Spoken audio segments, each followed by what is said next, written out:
Hello, everyone. Welcome back to another edition of the Dental Trade Alliance podcast.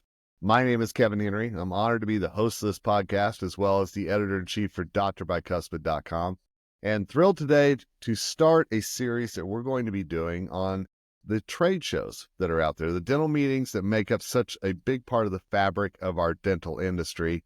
And we're going to kick things off with the Greater New York Dental Meeting. We all know that is a rite of passage whenever it comes to the end of the year, whenever it comes to the holiday, and really preparing for the year ahead.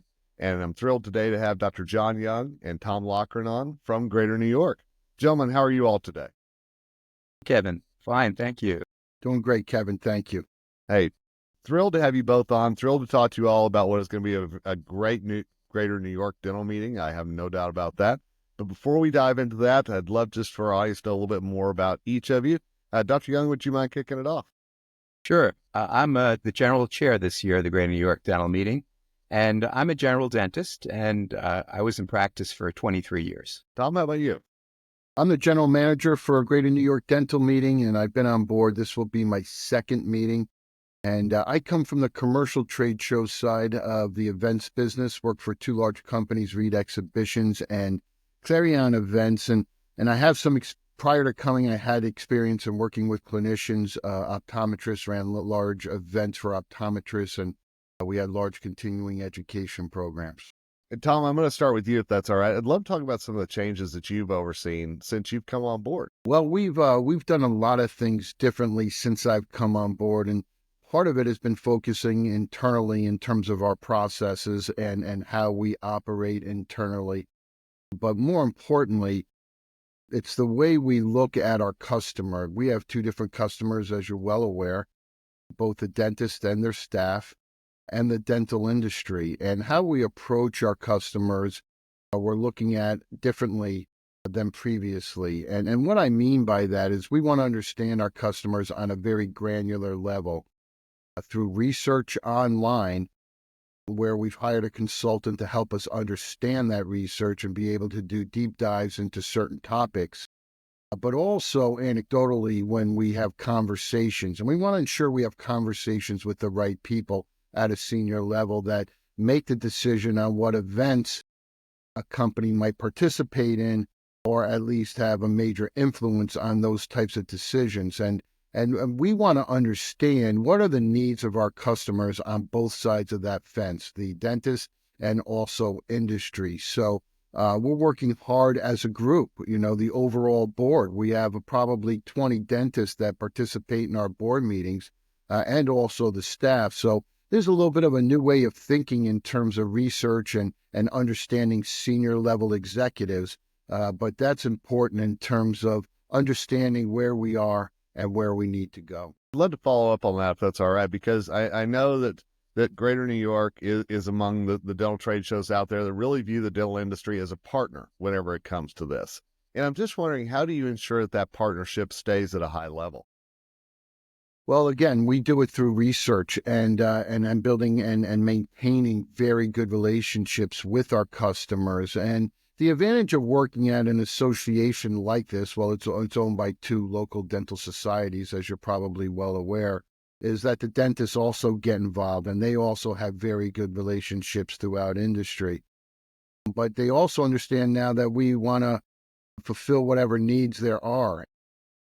So we'll work hard to maintain those relationships, to continue to develop them, and to make changes, based on what is best for the overall event. Because though, the dentist is our customer and continuing education is one of our missions, the marketplace, the trade show floor is extremely important. That face-to-face interaction between industry and the dentist. Years ago when I started in this business, they said events would go away because of the internet.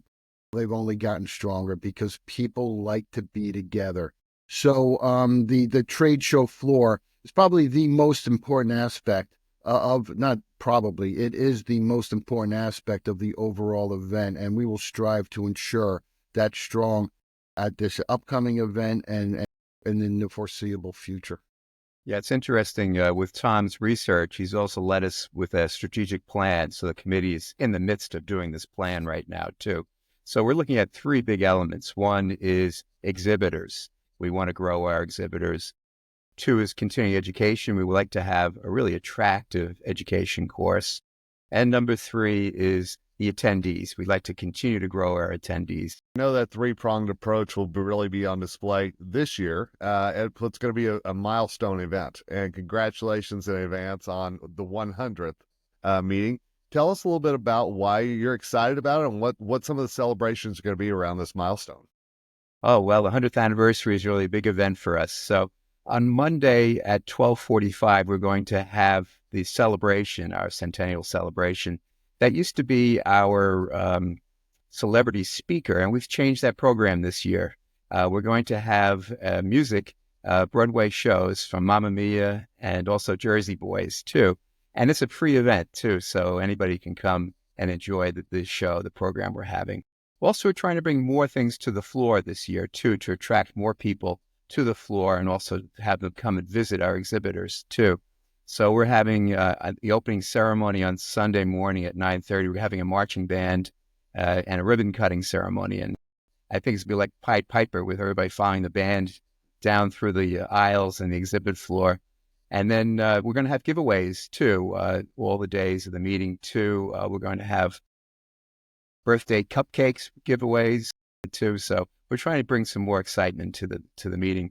Also, this year we have a new program, too. We have more free continuing education on the floor. We have a stage set up, too, with a beautiful LED screen, too, in the background, too. And that's free education, again, to draw people to the floor. And along those lines, in terms of the three-pronged approach in our strategy, though it's not fully developed, but we learned from the research, which isn't probably something new, but that dentists do want free education. So that's validated through the research. We want to make decisions based on what the feedback is. So we want to drive more dentists to the event and to the show floor through the research. But also what we learned is that we had a lot of 3-hour continuing education sessions. And what we learned is the dentist really wants 1 and 2 hour sessions. So we'll have a lot more of that this year, but even more in following years, where we will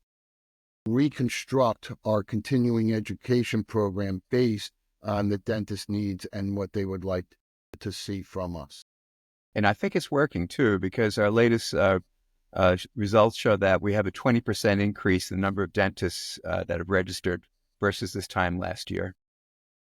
Congratulations on that. I know that's good news for all of our listeners right there for sure. You know, one thing that I have noticed in recent Greater New York meetings has been that there has been CE on the floor. You all are working to drive people to the floor, whether that's through CE events, whatever that might be.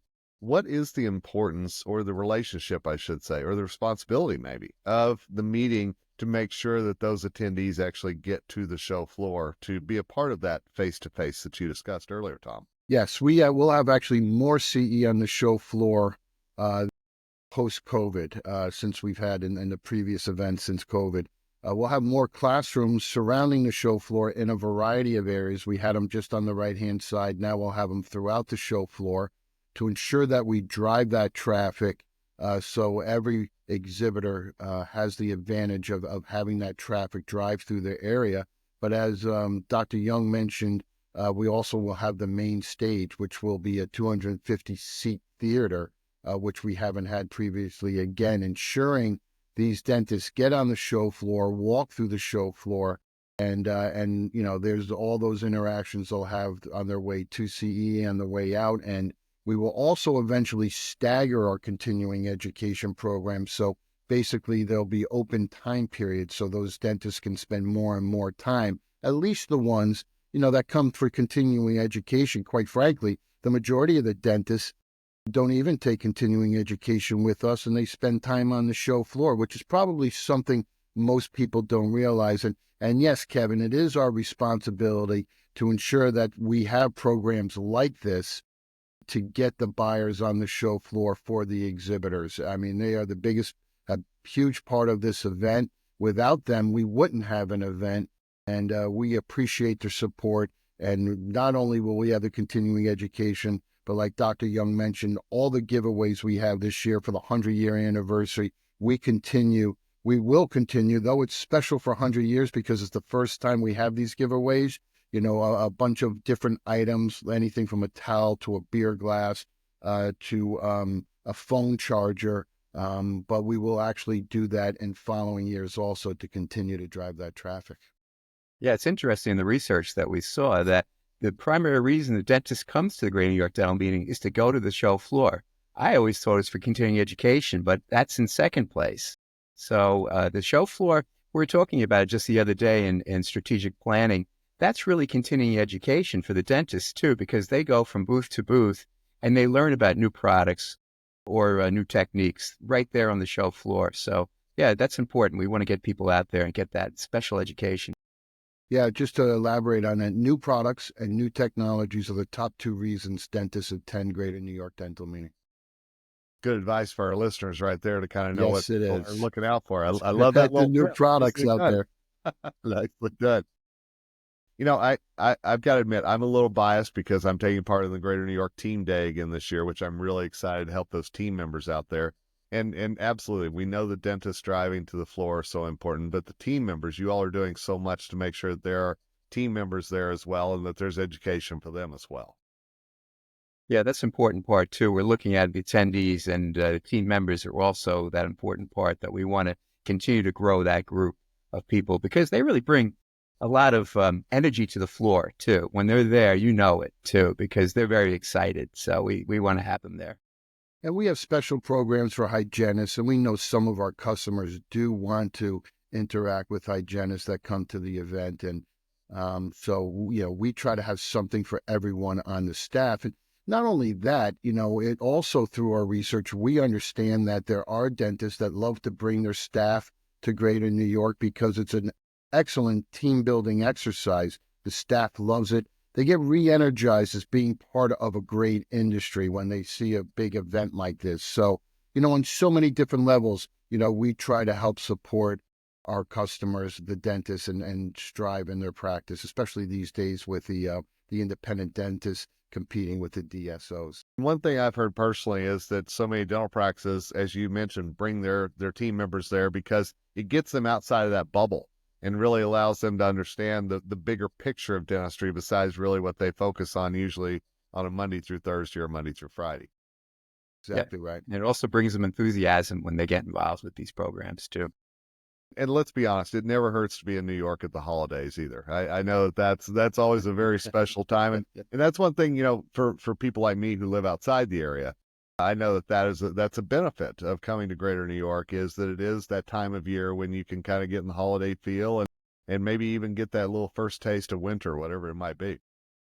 We're very fortunate. They do decorate for Christmas the day after Thanksgiving everywhere in New York. It's just an overnight change. And so it's really a terrific time to see New York.